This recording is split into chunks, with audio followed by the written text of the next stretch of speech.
Hi, I'm Dr. Felipe Antunes de Oliveira, and it's my pleasure to share my research with you. What I'm presenting here today is a very reduced summary of a book that I'm currently writing up titled In the Name of Development.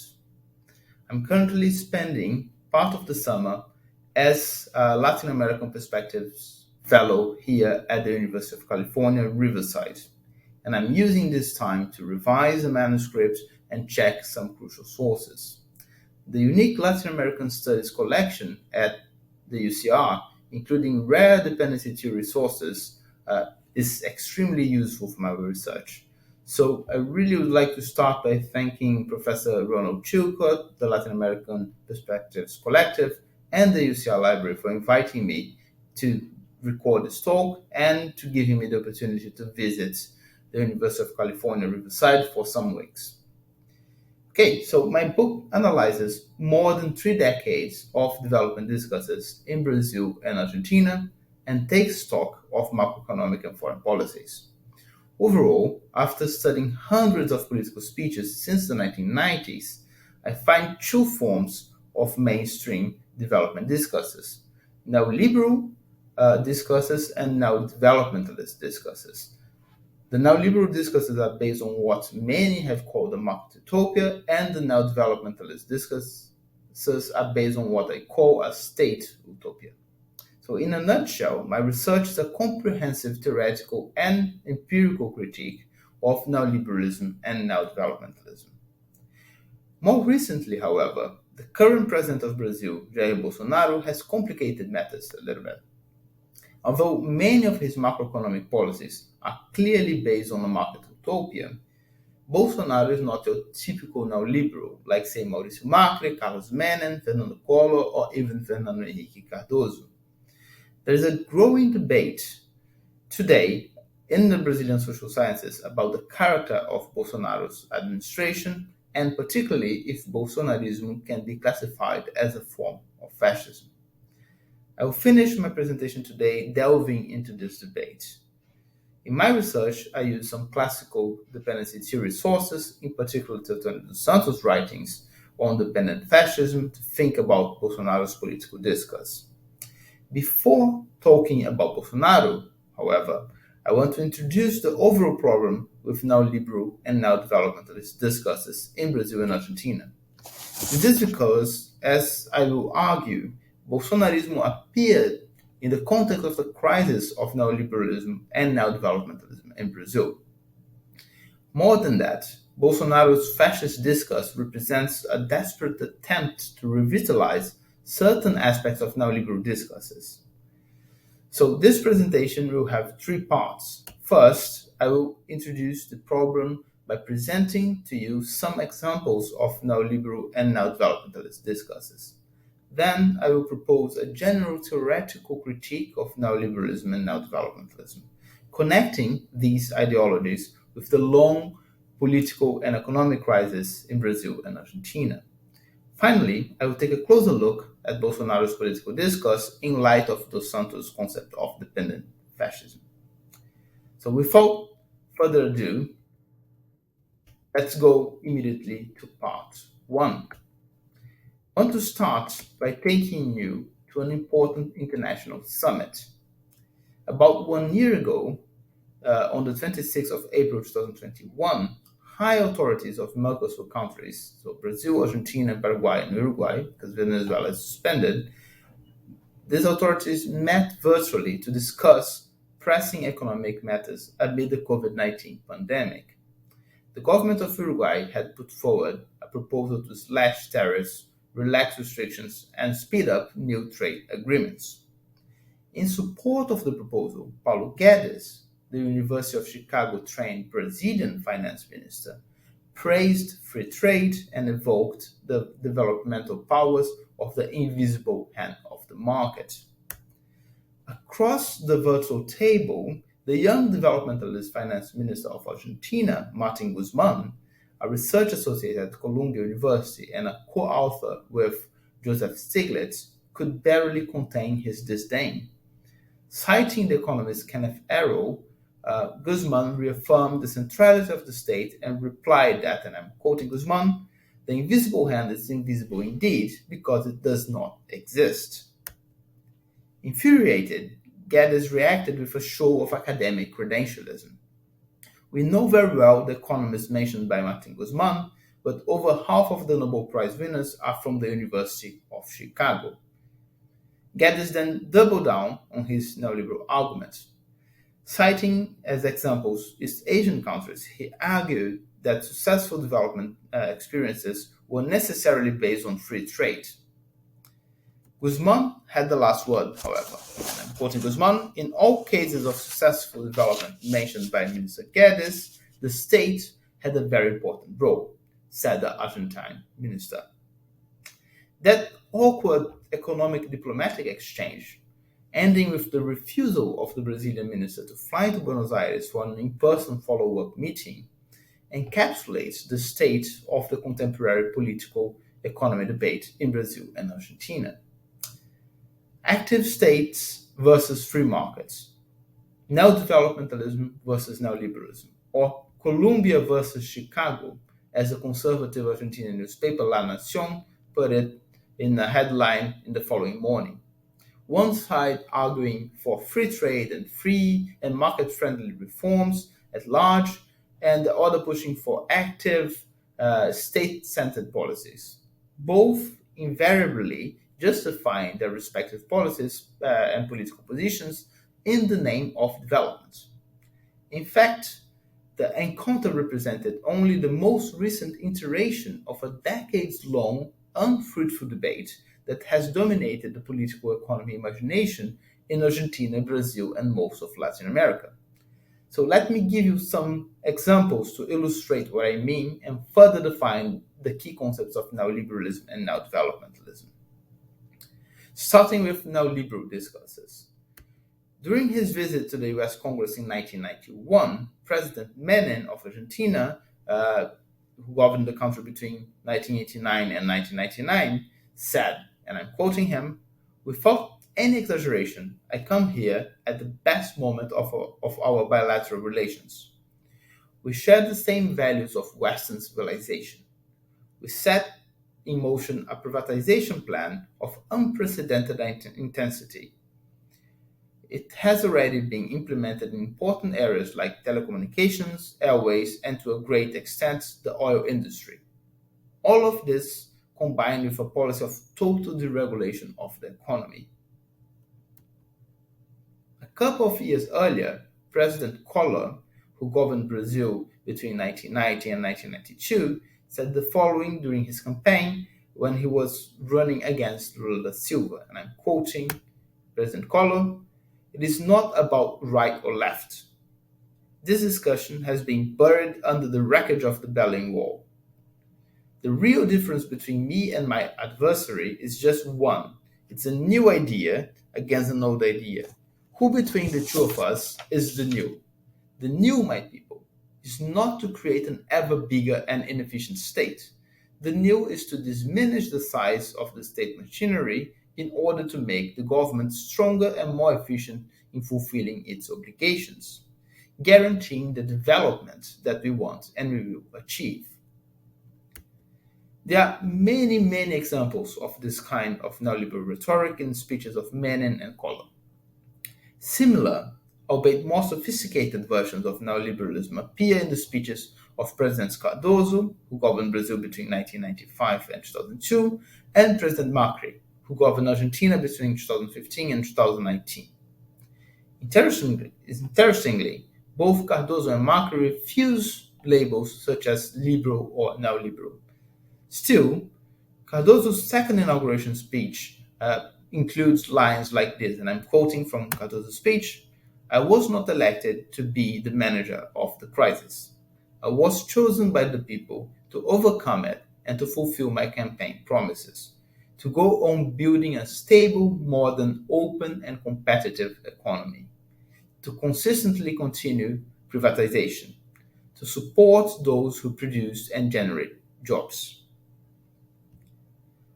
And during his press conference after the crushing electoral defeat in Argentina primaries in 2019, Macri also used this idea of a market utopia, and he said things like, and I'm quoting from his speech, it breaks my heart that so many Argentinians believe that there is an alternative by going back to the past. I believe there is none. There is none. We know that the market takes its positions. Friday, we saw it taking a very favorable position for Argentina, thinking that we would win the elections. And now we lost. We lost by a wide margin. So the market will take a position, and it's on us to decide what we want to do and what is our responsibility.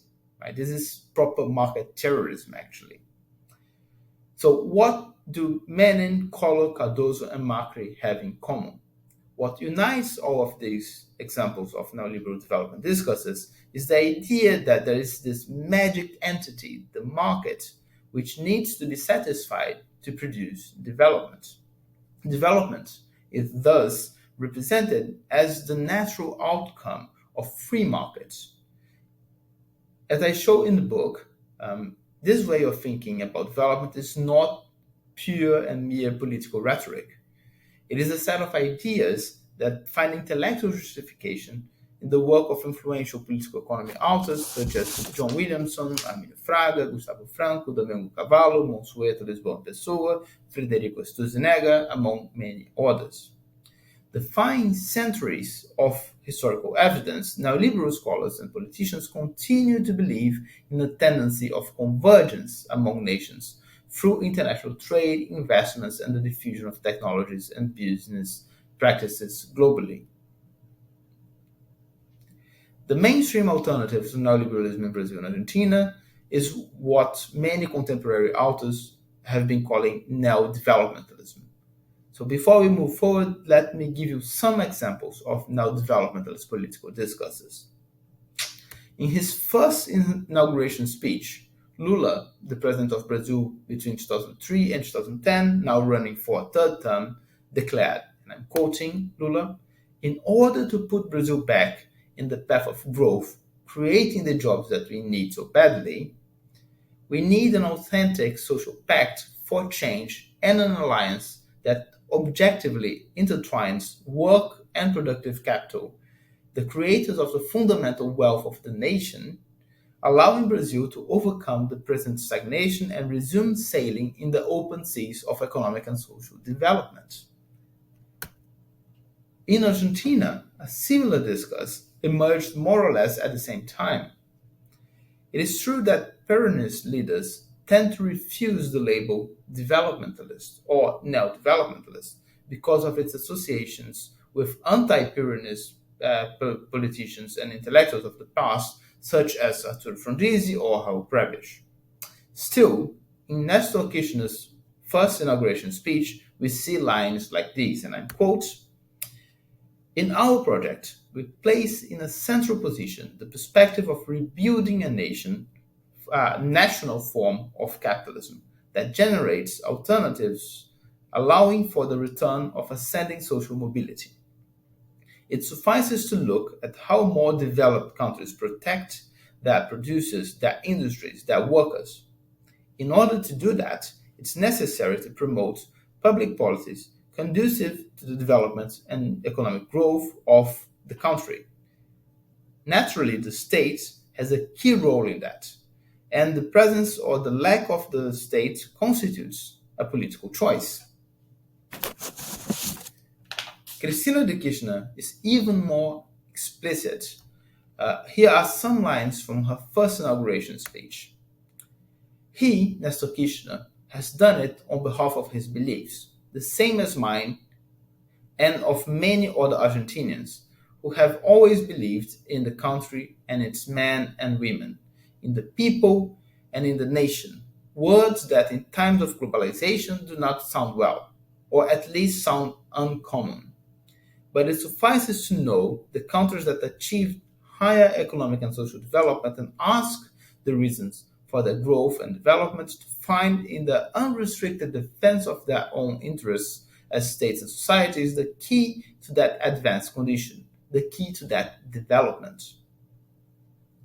I hope that these examples have made clear the substantial distinction between neoliberalism and neodevelopmentalism, at least at the level of political discourse. In the book, I show how these differences in political discourse play out at the level of macroeconomic and foreign policies. Here, I do not have time for that. My point is simply to highlight that in Latin America, neodevelopmentalism appears as a real alternative to neoliberal discourses. The advent of neodevelopmentalism puzzled and divided contemporary political economic literature writers in Latin America. Over the last 3 decades, a growing number of scholars have written in support of the model.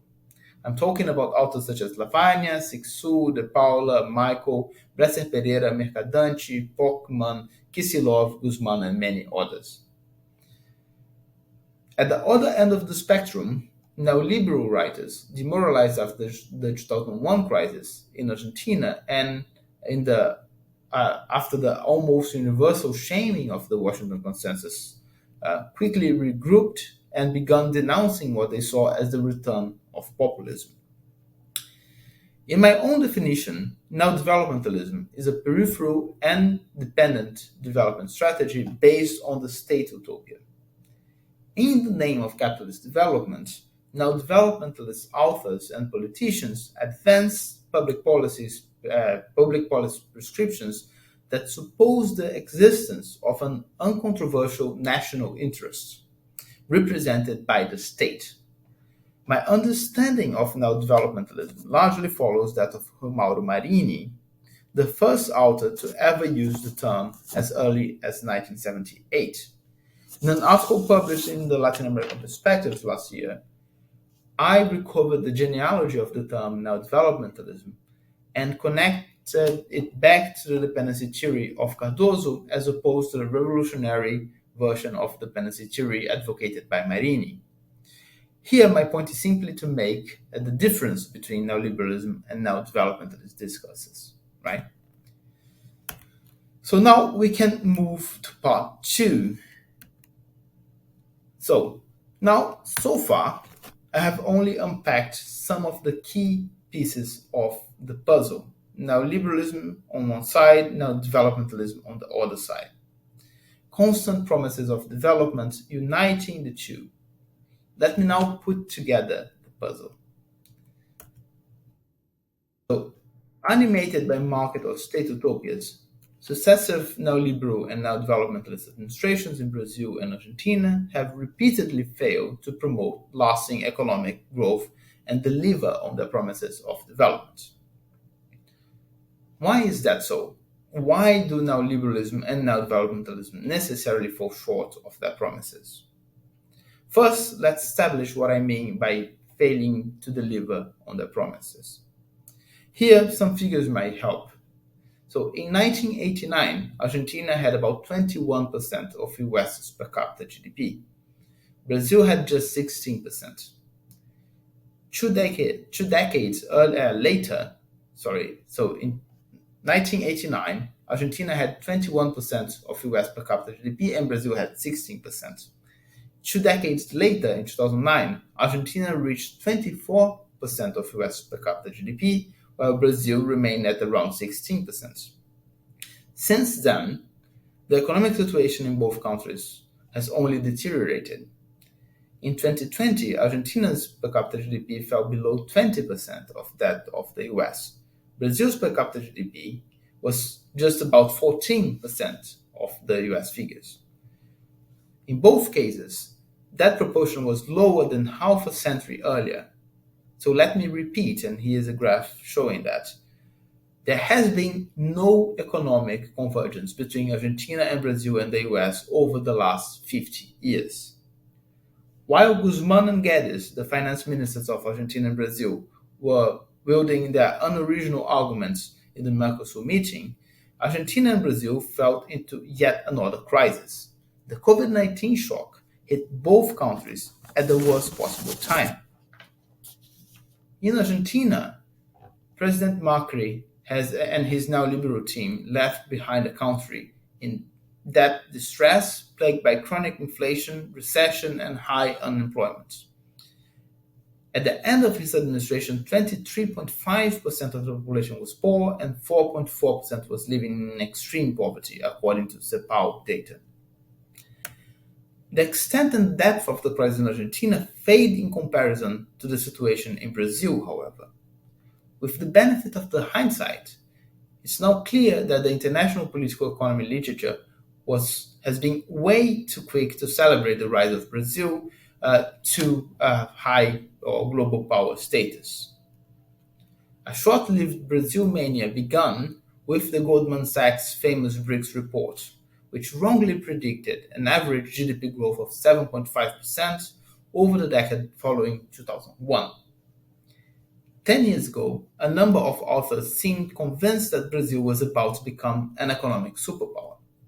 James Davidson, for instance, was so sure that Brazil is the new America, that's his expression, that he concluded his 2011 book recommending his readers to, and I quote, secure a foothold in Brazil for yourself and your family, obtain a Brazilian residence or even a Brazilian passport to assure that you'll always be welcome in the country of the future. Contrasting with this triumphant optimism, instead of taking off Brazil's lead into its worst economic crisis in modern history. After stagnating in 2014, economic activity contracted by 3.8% in 2015 and again 3.6% in 2016. In per capita terms, the aggregate GDP loss between 2014 and 2016 was approximately 10%, regressing to 2010 levels. Then, Temer and Bolsonaro added insult to injury. They aggravated the economic and social crisis with a mix of austerity for the poor and market-friendly reforms for the rich, and gross mismanagement of the COVID-19 pandemic, which has killed more than 600,000 Brazilians so far, one of the worst figures in the world. So, why does the future never seem to arrive? Why are promises of development never fulfilled? Why do we have a permanent state of crisis instead? There are many empirical answers to these questions. They are normally proposed by the same neoliberal and neodevelopmentalist authors who continue to preach the market and the state utopias. These circumstantial answers unsurprisingly blame the crisis on incomplete market or state reforms, or on exogenous factors. My key argument in the book is that the mismatch between high expectations and bitter reality in Brazil and Argentina is not simply the result of ill-conceived or poorly implemented economic policies. Rather, the roots of permanent underachievement go much deeper. They lie in the intrinsic limitations of neoliberalism and neodevelopmentalism themselves. Although they superficially appear as opposites, neoliberalism and neodevelopmentalism actually share two very problematic presuppositions. First, they are based on similarly idealized views of development as catch-up, as converging to the standards of global north countries. Second, they rely on the artificial division between states and markets. The problem is that the free market and the national interest-driven state never fully materialize. So because of that, neoliberalism and neodevelopmentalism can only put forward discourses and policies that are intrinsically incomplete and unfalsifiable. They are incomplete because the work of freeing markets or building up the state is infinite. And they are unfalsifiable because repeated failures to catch up with developed countries can always be explained away a posteriori as the inevitable consequence of excessive or insufficient state intervention in the economy. The most tragic aspect of the long-lasting divide between neoliberalism and neodevelopmentalism is thus the totalizing character of both ideologies. Taken together, they empty of meaning any political alternative.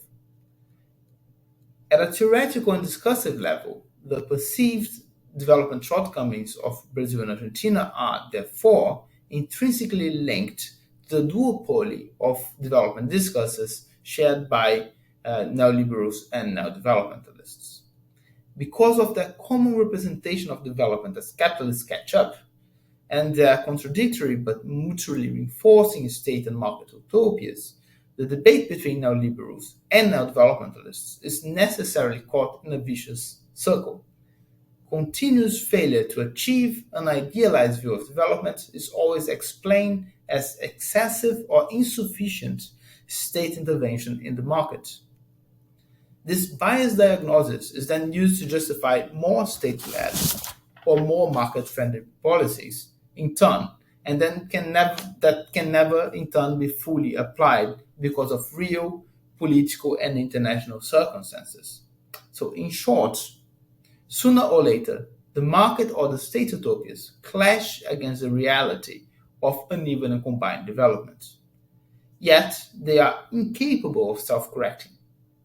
Necessarily failing short of their expected results, neoliberalism and neodevelopmentalism finally confirm their own circular narratives of failure as a self-fulfilling prophecy. The solution can only be more neoliberalism or more neodevelopmentalism, always in the name of development. Okay, so to finish this talk, let me consider Bolsonaro's political discourse. Indeed, Bolsonaro is puzzling in that he came to power in a context of the exhaustion of neoliberal and neodevelopmentalist political discourses, which recently lost credibility in Brazil and in most of Latin America after decades of unfulfilled development promises.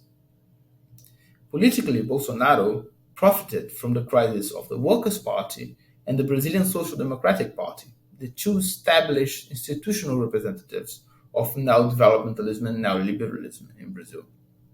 Contradictorily, however, Bolsonaro's own discourse combines some aspects of neoliberalism and neodevelopmentalism, adding what I call a dependent fascist twist, a concept originally coined, the concept of dependent fascism, by the dependency theory scholar Teodoro dos Santos in reference of the military dictatorships of the 1960s and 1970s. So to analyze Bolsonaro's development discourse, let me take you to a ministerial meeting. This fateful meeting took place on the 22nd of April 2020. The COVID-19 pandemic was already ravaging the country, but Bolsonaro and his administration seemed totally incapable of grasping the gravity of the moment. The official agenda of the meeting consisted of only one topic, a new development program, coordinated by the President's Chief of Staff himself, General Braga Neto. The Pro-Brazil program was supposed to be a Brazilian Marshall Plan, as explained by General Neto in his brief and confused introductory remarks. In 7 short and badly designed slides, starting with a painfully generic stock photo of white children smiling and pointing up, it became evident that the program did not have a budget, nor any clear objectives beyond intensifying the government's propaganda. The absolute lack of purpose and even reasonability of the initiative seemed to astonish the room, filled with about 30 white men in suits, as well as the only 2 women in Bolsonaro's hand-picked ministerial team. The first to speak after General Neto was the Minister of the Economy, Paulo Guedes. And now I'm quoting from what Paulo Guedes said in that meeting. He said, "My first observation is the following. Don't call it a Marshall Plan, because it reveals an overwhelming lack of understanding. We can't delude ourselves. The developmentalist path has already been followed. Brazil has broken because of that. Brazil has stagnated. Politics has been corrupted, and the economy has stagnated because of excessive public expenditure. How can a broken government invest? How can it promote great public investments?" So, reaffirming his commitment to the neoliberal market utopia, Mr. Guedes insisted that the recovery would need to be led by private capitals. This perspective was then followed by most ministers. all agree that the path to development would necessarily involve resuming the pro-market reform agenda that had been implemented before the COVID-19 pandemic. The president of the central bank, for instance, reinforced the necessity of keeping the restrictive expenditure ceiling put in place by President Temer, even before Bolsonaro came to office. Among the achievements of Bolsonaro's administration, the Minister of Citizenship highlighted the recently approved Law of Economic Liberty, which, according to him, put citizens above the state for the first time in Brazilian history. The minister completed, and I quote, "This is how the Americans, who 200 years ago were much poorer than us, became much richer than us." At some point, the Environment Minister, Ricardo Salles, took the floor. And he said, I'm quoting, "I believe that what I have to say about the Environment Ministry applies to several other areas as well. We have an opportunity now that the media's attention is focused almost exclusively on COVID. This opportunity that we have, now that the press is giving us some relief in other topics, is to advance with reforms in terms of deregulation, simplification. We need to make a concerted effort on our side and push our entire herd through the gates, changing rules and simplifying norms. Pushing the entire herd through the gates is passar a boiada, is an expression in Portuguese that doesn't really have a direct translation, meaning like pushing through with everything we have. So now, judging by these interventions, Bolsonaro's government could be easily classified as a neoliberal administration. Dreams of catching up with the US, ideological defense of free markets, deregulation, simplification, promises of development based on private initiative. All the elements of the neoliberal discourse are here. But to make things more complex, the market utopia receded to the background when the president himself took the floor. So Bolsonaro chose an aggressive and authoritarian tone, shouting, swearing, and repeatedly hitting the table in front of him. He started his talk saying that the fight for power continues, he warned. And then he insisted, and I'm quoting, "You can't take all the credit for your ministries when things are fine, but then when the shit hits the fan, it is on the president. It can't be like that. Wake up to politics. I have the power and I will intervene in all ministries, without exception." And then in a second rant in the same meeting, he said, "I tell you, if you do not accept my agenda, family, God, Brazil, weapons, freedom of speech, free markets, if you do not accept these things, you are in the wrong administration. There are some blogs that keep giving good press to some ministers. I can't understand it. The president is hit like a dog, but the minister is praised. Go fuck yourself. I drafted the fucking team. What they want is our hemorrhoids." So the real purpose of the ministerial meeting suddenly became clear. Cornered by an increasingly hostile liberal media, pressed by the rising number of COVID-19 deaths, and a looming economic crisis, and incapable of hiding his family's petty corruption scandals, Bolsonaro wanted to give a clear message and demand loyalty from his top officials. Indeed, and this is a quick side note here, the recording of the meeting came to the surface when Sérgio Moro, the former judge who maneuvered to oust Lula from the 2018 elections, left the government, accusing the president of pressuring him to intervene in the federal police. This ministerial meeting was mentioned by Moro as evidence of Bolsonaro's wrongdoings. The recordings were requested by the Brazilian Supreme Court and subsequently released to the public. So this is how we have access to this amazing and very interesting discursive material. After Bolsonaro's intervention, ministers felt prompted to pledge loyalty to the president. The Minister of Infrastructure, Tarcísio Freitas, for instance, took the floor to declare that, and I'm quoting him, "there were two dudes," he used the word dudes, caras, very weird word to use. Anyway, so there were two dudes who, in recent history, faced a hopeless situation and wrote their names in history. One was Roosevelt, the other one was Churchill, the third one will be Bolsonaro. In that meeting, the Minister of Education, Abraham Weintraub, later named the Brazilian Executive Director at the World Bank, was perhaps the most ardent defender of a far-right authoritarian fascist agenda. And I'm quoting here from Abraham Weintraub, "In my opinion, we should throw all these useless people in jail, starting with the Supreme Court.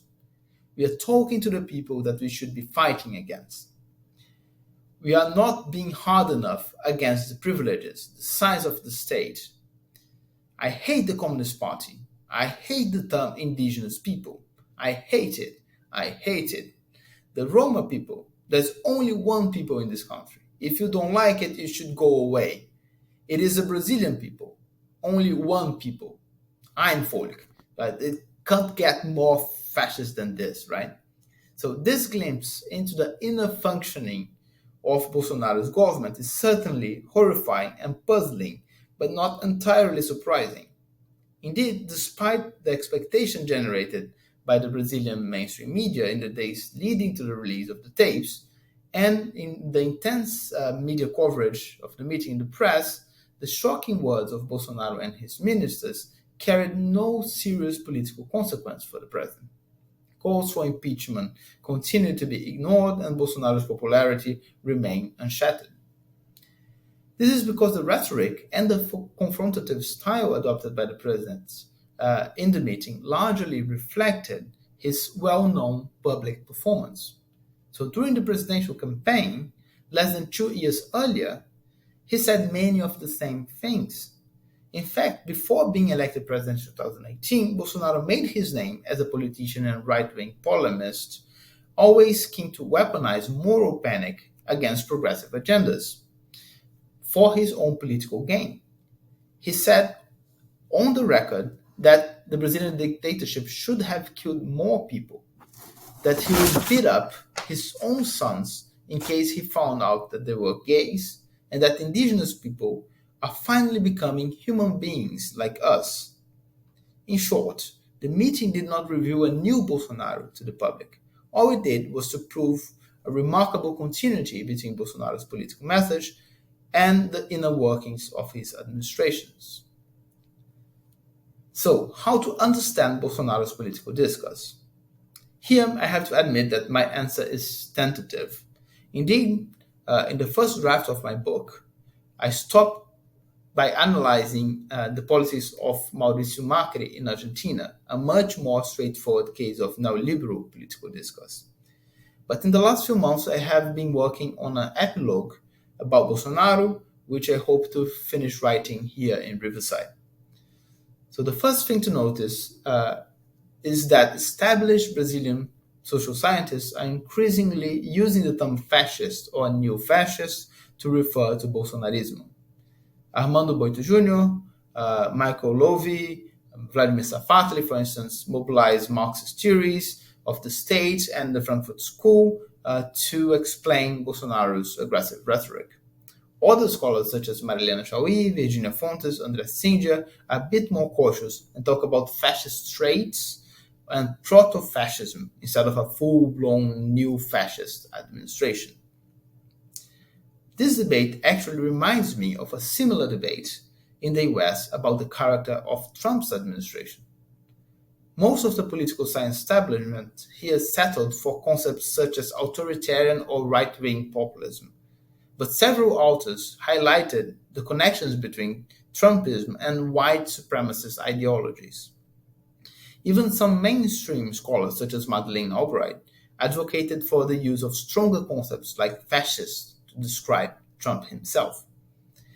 In the case of Latin America, the use of the concept of populism to classify Bolsonaro's administration is particularly misguided.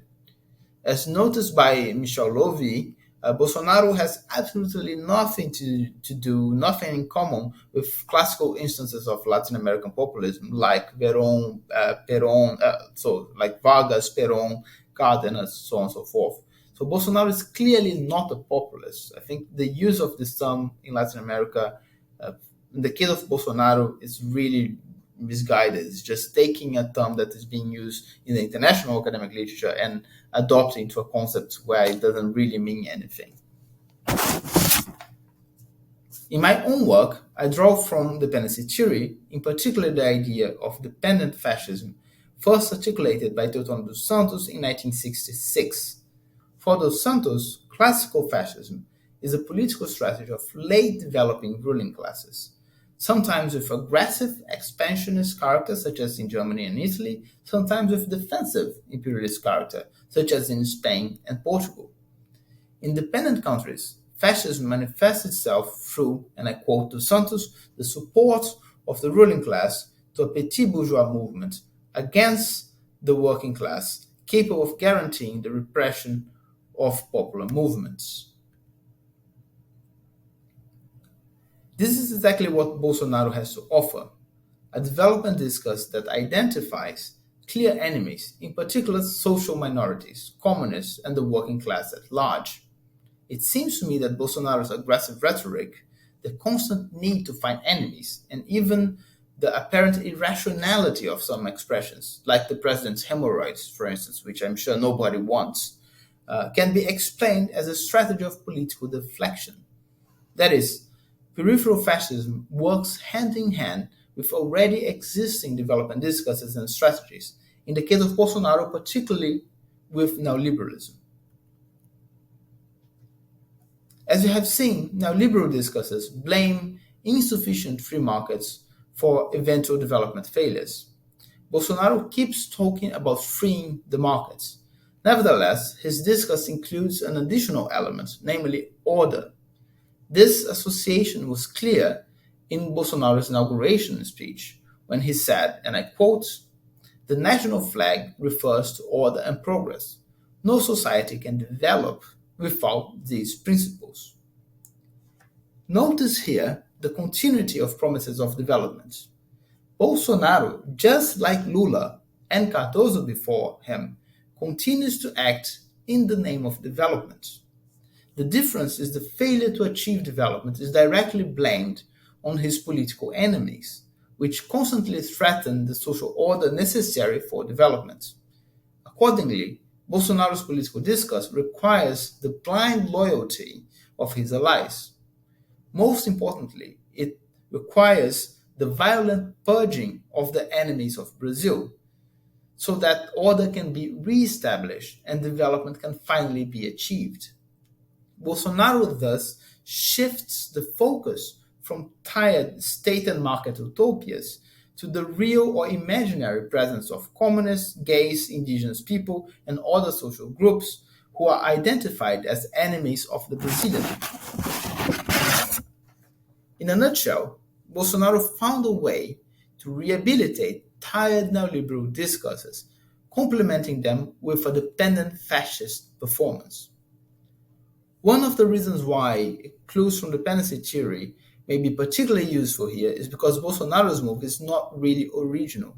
In 1964, and particularly after 1968, the military dictatorship in Brazil reacted similarly to a structurally similar political economic crisis, albeit in a different geopolitical situation. This is why revisiting Professor Chilcott's archives and your unique dependency theory collection here at the University of California, Riverside is so important. By revisiting this collection, I hope to find theoretical clues that I need to understand and challenge peripheral fascism. So thank you very much for the opportunity. And if you want to contact me, here are my contact details. I don't know when you will be watching this video, but I'm really keen to discuss any of these ideas with you. Thank you.